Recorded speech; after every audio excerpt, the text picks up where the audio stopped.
Welcome to another parent-teacher video lesson from the earlygiftedmanual.com, a free website for homeschooled children 3 to 7 years old and their parents that promotes and develops giftedness at an early age.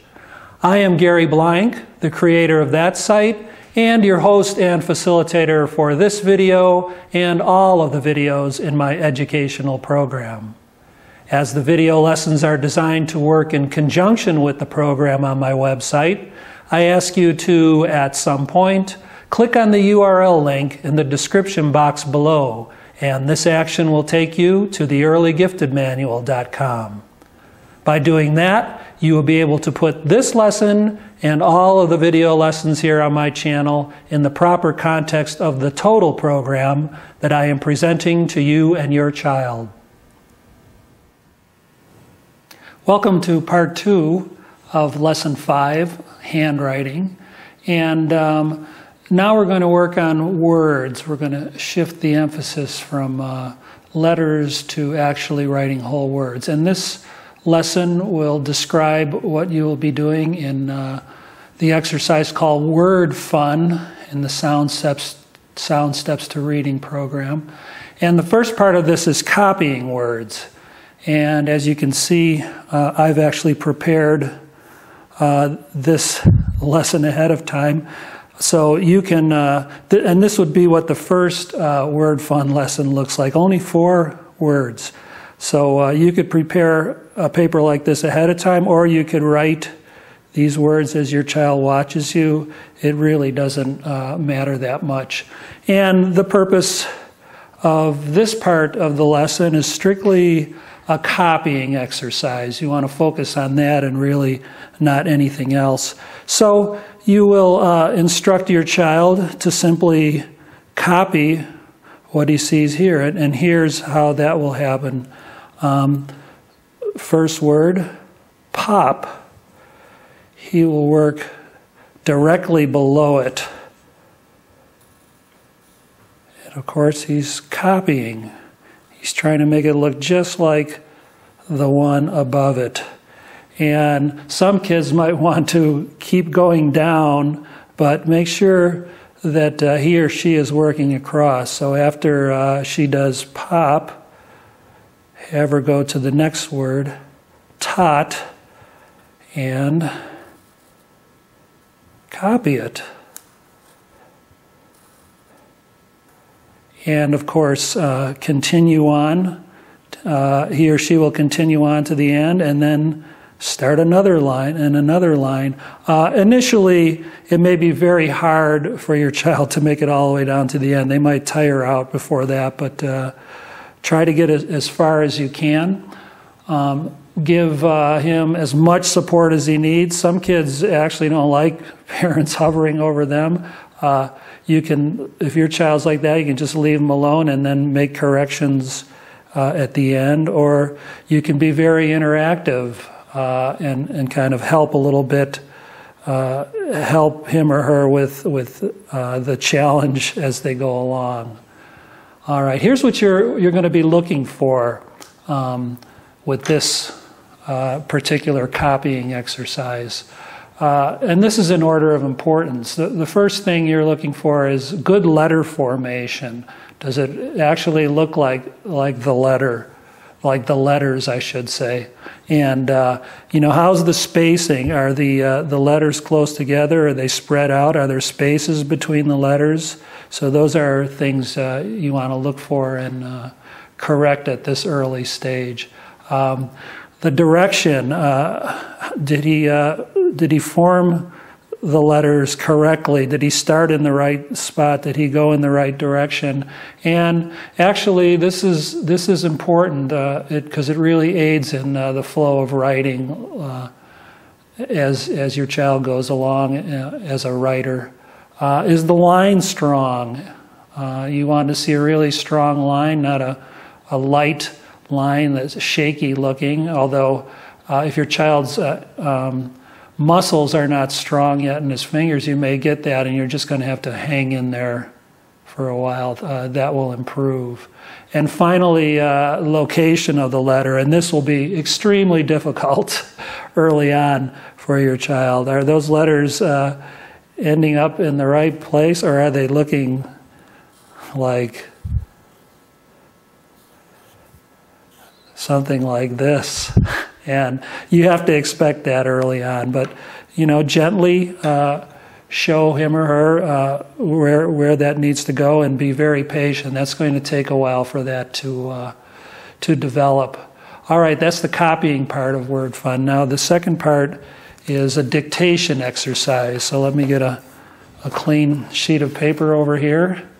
And basically what you will be doing here, and you can model it for your child, you're going to dictate a word to her, and she's going to write it. And that's going to be very challenging, because now she's going to be encoding instead of decoding, and I'll show you what I mean by that in a minute.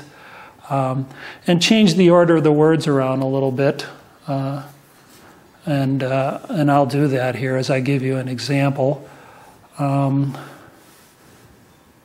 So your child will, in some ways, be writing from memory, but of course she'll be sounding it out aloud as she writes, and you do want her to sound it out aloud. You want to literally hear her thought processes as she's encoding this word that she just heard you say.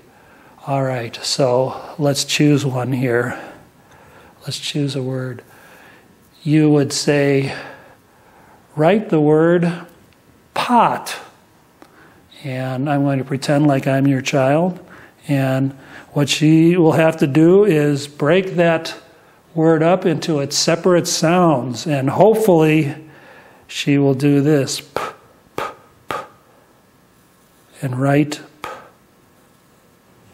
ah, and write ah, and then she hears that last sound, t, t, and then she should be able to say, blend the word together and say the whole word. Pot. Let's do one more. You would say, write the word, let's see, top. So now this is important. Show her how to put a space between the words. We call that finger spacing. And that takes a while to learn, so be patient. So maybe the next word will be here. And now she's going to sound this word out. T, t, t. So she writes a t. Ah. She writes finally p, p. And now she can blend the letters together and read the word top. And on and on and on. You could do as many of these. Of course, in the first lesson, there's only 4 words. But you can keep going until she gets tired. And of course, make sure there's a space between these words. And of course, when she gets to the end, back over to the next line down on the left. Oh, I forgot something. Make sure you do this for her. Put an X on the baseline there. So he or she can get their bearings, so to speak. That really helps them out a lot. Of course, you can eliminate that after they become comfortable with this 3-line system. But in all honesty, it takes a while. So just be patient and hang in there, and you will see the improvement over time. All right. And what you're looking for in this exercise is of course very obvious. Can your child encode the word that you dictated to him? And hopefully he will be able to do that. If not, you will have to just walk him through the process and do it with him until he can. All right. Just a few other considerations regarding this lesson. Make sure you form letters using continuous strokes when that's possible. And let me show you what I mean by that. Let me get a sheet of plain paper here. Let's say, for example, the letter starts up here. Now, a lot of kids might want to jump up here with their pencil and do this, but that's really not how you make the letter.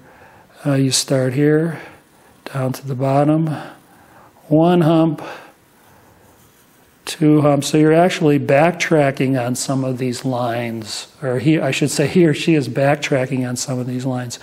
And it may not seem like a big deal, but that's very important when it comes to flow of writing. So make sure you pay attention to that. And of course, that's all shown on the letter directionality guide. Don't worry too much about letter reversals. And let me get this back here. A lot of kids, especially S's, early on will be making, S's like this, and I should be using the letter sounds, sorry, like backwards. And we call those, we teachers call those letter reversals, and you'll probably be seeing those. Don't worry too much, just correct gently, and pretty soon he or she will grow out of those. All right. No letter tracing with pencils. Don't let your child come back and trace over a letter that she has already done, because they really get nothing out of that. Research has shown that that really doesn't help them learn the letters.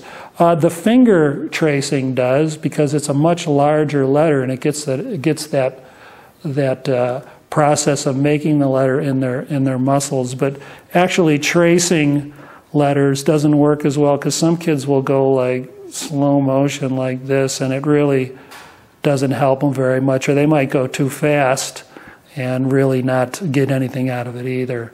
So no letter tracing with pencils. And finally, when your child improves and becomes a much better handwriter, I guess the word is I'm looking for, you can actually shrink the size of the ruled paper. This is 1/2. We were using 5/8, so it's smaller, because at some point they will get tired of writing big, because it's just as easy for them. It's actually easy for them to write smaller. They become better handwriters. And there's what 3/8 looks like, and it even goes down to 1/4. And finally, you could actually, once your child no longer needs this 3-line system, you can actually just go to a wide-lined notebook, which of course you can buy just about anywhere, any school supply or Walgreens or something like that. So that's part 2 of lesson 5, handwriting.